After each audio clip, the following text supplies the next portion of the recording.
Di mo maintindihan kung ba't ikaw ang napapagtipan ng halik ng kamalasan. Ginapang mong marahan ng hagdanan para lamang makidlatan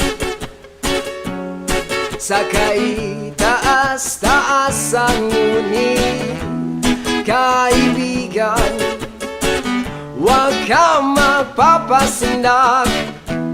Kaibigan, easy lang saya. Dahil wala rin